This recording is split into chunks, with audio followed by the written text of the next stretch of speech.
Selamat pagi Ibu dan teman-teman.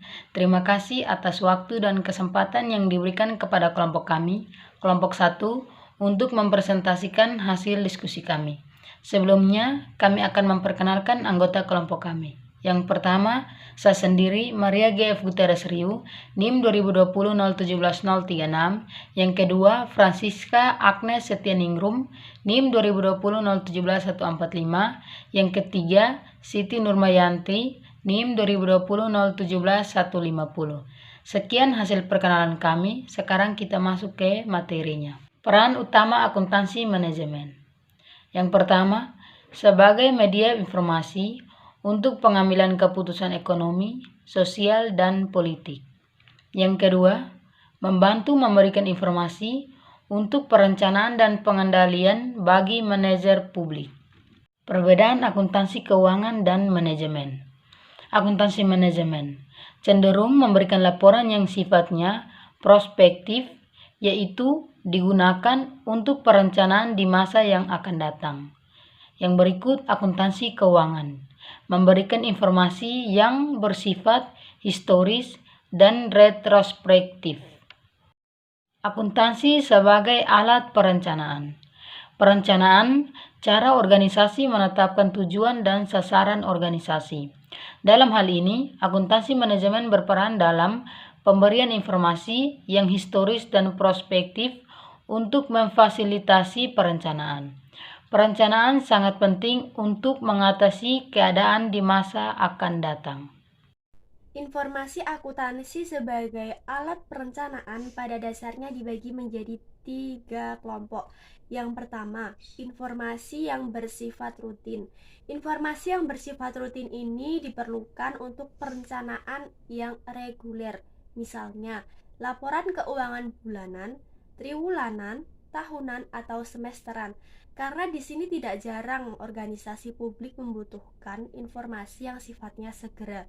Yang kedua, informasi yang bersifat kualitatif atau kuantitatif. Dan yang terakhir atau yang ketiga, informasi yang disampaikan melalui formal atau informal. Di sini mekanisme formalnya disampaikan melalui rapat-rapat, sedangkan mekanisme informalnya melibatkan beberapa lembaga publik sehingga hanya melibatkan beberapa orang saja, berbeda dengan mekanisme formal. Baik, untuk selanjutnya yaitu akuntansi sebagai alat pengendalian. Alat pengendalian organisasi sektor publik berupa peraturan birokrasi, di mana sifatnya tidak mengejar laba tetapi ada pengaruh politik yang besar. Pengendalian organisasi di sini terkait dengan pengintegritasian aktivitas fungsional ke dalam sistem organisasi secara keseluruhan. Baik, untuk selanjutnya di sini saya akan menjelaskan bagan tentang proses perencanaan dan pengendalian manajerial organisasi sektor publik. Untuk tahap pertama yaitu ada perencanaan tujuan dan sasaran dasar. Untuk tahap kedua yaitu ada perencanaan operasional. Untuk tahap ketiga ada penganggaran. Tahap keempat ada pengendalian dan pengukuran. Dan untuk tahap terakhir atau tahap kelima ada pelaporan analisis dan umpan balik. Di dalam tahap terakhir ini bisa kembali ke tahap 1 sebagai revisi atau modifikasi tujuan dan sasaran dasar, bisa kembali ke tahap kedua sebagai revisi atau modifikasi operasional, bisa kembali ke tahap ketiga sebagai revisi atau modifikasi penganggaran, bisa juga kembali ke tahap keempat sebagai aksi. Untuk selanjutnya yaitu proses perencanaan dan pengendalian manajerial organisasi sektor publik.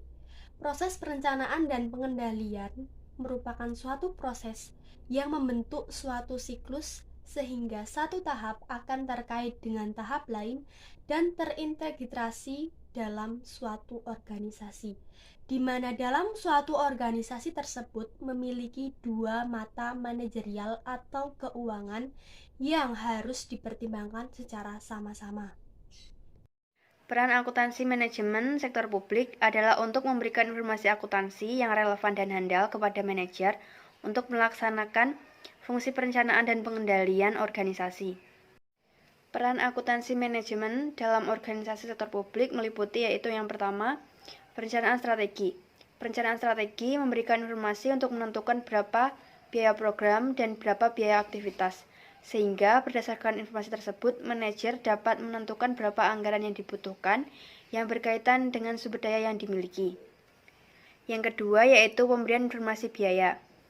Biaya dalam organisasi sektor publik ada 3, yaitu biaya input, biaya proses, dan biaya output. Peran akuntansi manajemen adalah memberikan informasi biaya yang meliputi klasifikasi biaya, biaya apa saja yang masuk rutin, dan modal, biaya controllable dan uncontrollable, biaya tetap, dan variabel. Untuk yang selanjutnya yaitu untuk proses penentuan biaya meliputi pertama cost finding untuk mengakumulasikan biaya, yang kedua cost recording untuk mencatat biaya, yang ketiga cost analyzing untuk mengidentifikasi biaya, yang keempat strategic cost management, yang kelima cost reporting untuk mereport. Untuk yang ketiga ada penilaian investasi. Peran akuntansi manajemen yaitu menilai kelayakan investasi secara ekonomi dan finansial. Untuk menilai kelayakan investasi digunakan alat analisis yaitu ada analisis biaya manfaat dan juga ada analisis efektivitas biaya. Untuk yang keempat ada penganggaran. Akuntansi manajemen berperan untuk memfasilitasi terciptanya anggaran publik yang efektif, serta berperan dalam mengalokasikan dan mendistribusikan sumber daya publik secara ekonomis, efisien, efektif, adil, dan merata. Untuk yang kelima yaitu penentuan biaya pelayanan. Akuntansi manajemen digunakan untuk menentukan berapa biaya yang dikeluarkan untuk memberikan pelayanan tertentu dan beberapa tarif yang dibebankan kepada pemakai jasa pelayanan publik, termasuk menghitung subsidi yang diberikan. Contohnya seperti pemerintah harus dapat menentukan berapa biaya untuk membangun terminal bus, kereta api yang tertib, aman, dan nyaman, serta biaya operasionalnya. Untuk yang keenam, penilaian kinerja. Akuntansi manajemen berperan dalam pembuatan indikator, kinerja kunci, dan satuan ukur untuk masing-masing aktivitas yang dilakukan.